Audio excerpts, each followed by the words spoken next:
తర్వాత పైన మేడం గారిని కలవడం జరిగింది, మాట్లాడించడం జరిగింది. దానికి సంబంధించిన సదరు కాగితాలు కూడా అక్కడ సమర్పించడం జరిగింది. వాళ్ళు కూడా నెక్స్ట్ స్టెప్ ఏం తీసుకుంటున్నారు అనేది రేపు మళ్ళీ రమ్మని చెప్పారు. ఈ అమ్మగారిని మీరు నిన్న అన్నట్టుగా ఎల్లూరు శ్రీనివాస్ ఏమన్నాడంటే ఆధారాలు లేవు అని అన్నాడు. కాబట్టి ఆధారాల ప్రకారంగానే మేము అక్కడ పెట్టాము, అన్ని ఆధారాలు పెడతానని చెప్పారు, చూపించాము. ఇప్పుడు అడ్వకేట్ త్రూ వచ్చాము అని అంటే ఆధారాలు లేకుంటే రాదు. మీ అందరికీ తెలిసిందే ఎల్లూరు శ్రీనివాస్ ఏదైతే పైశాచికతమైన పనులు చేసేసి ఆధారాలు లేవు ఎవరేం చేస్తారని మాట్లాడుతున్నారో ఆయన గారికి చెప్పాల్సిన విషయం ఏంటంటే ఎక్కడికి పోయినా చట్టం ప్రకారంగానే పోతున్నాము, న్యాయం ప్రకారంగా పోతున్నాము, ధర్మం ప్రకారంగా పోతున్నాం. కాబట్టి ఆ అమ్మని కాపాడే బాధ్యత అందరికి ఉన్నది. ఈ రోజు ఇక్కడ మహిళా సంఘాల దగ్గరకు వచ్చాము. తర్వాత రేపు వేరే వేరే విషయాలలో కూడా మేము న్యాయపరంగానే వస్తాము. ఇప్పుడు వర్షిని వాళ్ళ పేరెంట్స్ వచ్చారు, వర్షిని వాళ్ళ నాన్నగారు వచ్చారు, వాళ్ళు మాట్లాడారు మాతోని, వాళ్ళ అన్నగారు వచ్చారు, ఇంకొకరు ఇప్పుడు మేడంతో కూడా వాళ్ళు మాట్లాడుతున్నారు. అక్కడ మంగళగిరికి వెళ్ళేసి కూడా ఉమెన్ కమిషన్ కిలో కూడా మాట్లాడాల్సిన అవసరం ఉందని చెప్పారు వాళ్ళందరూ. కాబట్టి మీ అందరికీ కూడా తెలియజేయాల్సిన విషయం ఏంటంటే శ్రీనివాస్ చేస్తున్నదంతా ముమ్మాటికి అవాస్తవము. ఇంకో విషయం నాకు నిన్న రాత్రి తెలిసిన విషయం ఏంటంటే చాలా మందిని అయినా నన్ను ఎవరన్నా అడ్డుకుంటే చేస్తే మంత్రాలతోని లేకపోతే యంత్రాలతోని నేను అది చేసేస్తా చేతబడి చేసేస్తా అంటున్నాడంట. ఎల్లూరి శ్రీనివాస్కి నేను చెప్తున్నాను, మిగతా యావత్ భారతదేశంలో ఉన్న అఖండ ప్రజలకు చెప్తున్నాను, ఆయనకి ఏమీ రాదు. ఆ మంత్రాలు తంత్రాలు అని చెప్పేసి మిగతా అధికారులు ఎవరు భయపడుతున్నారంట. ఆయనకు అలా ఒక ప్రెస్ నోట్ రిలీజ్ చేపిస్తాను, అక్కడ అఖాడాల నుంచి చేస్తానన్నారు. మీ అందరూ కూడా చెప్పేది ఏంటంటే ఆయనకు మంత్రాలు వచ్చేసి తర్వాత ఇంకేదో చేసేస్తాడని అలాంటి భయాలు పెట్టుకోకండి.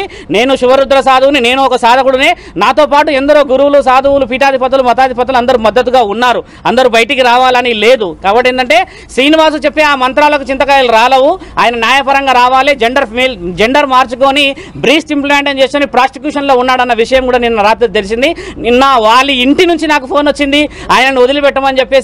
మా నాన్నగారు ఇలా పెళ్లి చేసుకుంటే ఏమవుతుందని చెప్పేసి ఊరు నుంచి ఫోన్ వచ్చింది.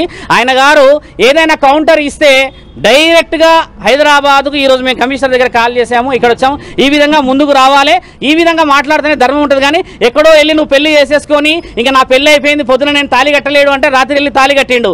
అలాంటి పెళ్లి చుట్టుపక్కల చూడండి. ఆయన గారు ఏదో పెద్ద చేసేస్తాడని అంటే అడవిలోకి వెళ్ళేసి అనామకులైన మనుషుల మధ్యలో చేరేసి ఒక పెళ్లి వీడియో పెట్టిండు. పురుషాంగం లేని నీకు పెళ్లి అవుతుంది, ఆ పెళ్లికి విలువ లేదని తెలుసు. శాసన గ్రంథాల్లో లీగల్గా కూడా ఉంది. ఒక పురుషుడి యొక్క అంగానికి విలువ లేకపోతే చట్టపరంగా ఎలాంటి మర్యాదలు ఉంటాయో తెలుస్తుంది. నీకు అంగం లేదు అలా అని చెప్పేసి యోని లేదు, నువ్వు నిర్ణయించుకున్నావు. కాబట్టి ఆ అమ్మాయి వర్షిని జీవితాన్ని సర్వనాశనం పట్టిస్తున్నావు. ఇకనైనా నువ్వు మేల్కోకపోతే నీకు రావాల్సిన రోజుల్లో కావాల్సిన మర్యాదలు చట్టపరంగా అవుతాయి. ఒక స్త్రీ ఈ రోజు బయటకు వచ్చింది, గుర్తుపెట్టుకో, నీ పతనం మొదలైంది. శ్రీనివాస్, నువ్వు ఎక్కడో ఉండేసి గాలిలో పెడుతున్నావు కదా మేడలు, నేను ఆశ్రమం కట్టుకుంటున్నా, నేను అది చేస్తున్నా అంటున్నావు కదా. శివరుద్ర సాధువు నేను మాటిస్తున్నా, ఆశ్రమం నువ్వు ఎలా కడతావో నేను చూస్తా. ధర్మం అనేది ఇంకా బతికి ఉన్నది కదా. సాధు సంతులందరినీ ఏకం చేసి నీ పతనం పట్టకపోతే నా పేరు శివరుద్ర సాధువు కాదు. అఘోరా తత్వం వేసుకొని, జుట్టు వేసుకొని, రుద్రాక్షలు వేసుకొని, చితాభస్మం వేసుకొని నా తండ్రి పేరును అపవాద చేస్తే ఊరుకునే ప్రసక్తే లేదు. నీ రుద్రాక్షలు నేను దింపకపోతే నా పేరు శివరుద్ర సాధువు అనేది మార్చుకుంటా.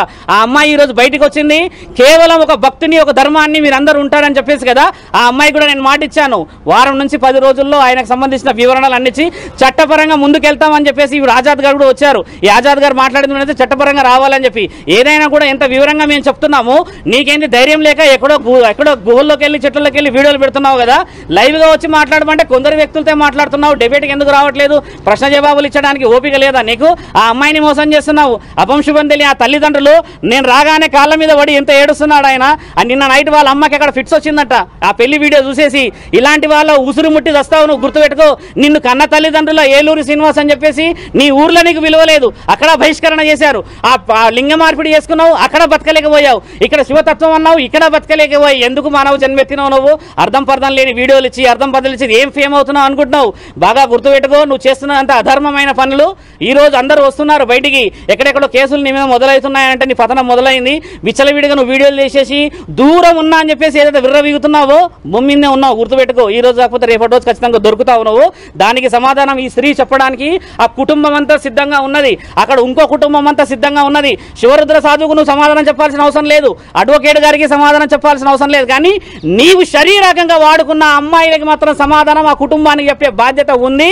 నేను కూడా నిన్ను ఆ సాధు లక్షణం నుంచి కిందికి దింపకపోతే ఈ వారం 10 రోజులలో ఎక్కడికైతే అక్కడికి నేను సిద్ధమే. నీలాగా మాటలు వదిలేయడం నాకు రాదు.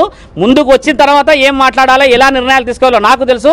చట్టపరంగా పోతాను కాబట్టి నేను సాధువునయ్యాను. నువ్వు అఘోరి అని పేరు పెట్టుకుంటున్నావు కదా, అసలైన అఘోరాలు వస్తున్నారు. వచ్చినప్పుడు వాళ్ళ చేతిలో నీకు గుండు గీపియకపోతే, నేను చెప్తున్నా కదా, ఈ సనాతన ధర్మాన్ని గెలిపియకపోతే నేను నా తండ్రి పరమశివుడి మీద ఆనేసి చెప్తున్నా, నీ పతనం మొదలైంది శ్రీనివాస్. ఆ అమ్మతో కూడా మీరందరూ మీడియా వాళ్ళు లీగల్గా మాట్లాడండి, లీగల్గా చేయండి. ఆ అమ్మాయిని కాపాడే బాధ్యత అందరి మీద ఉన్నది.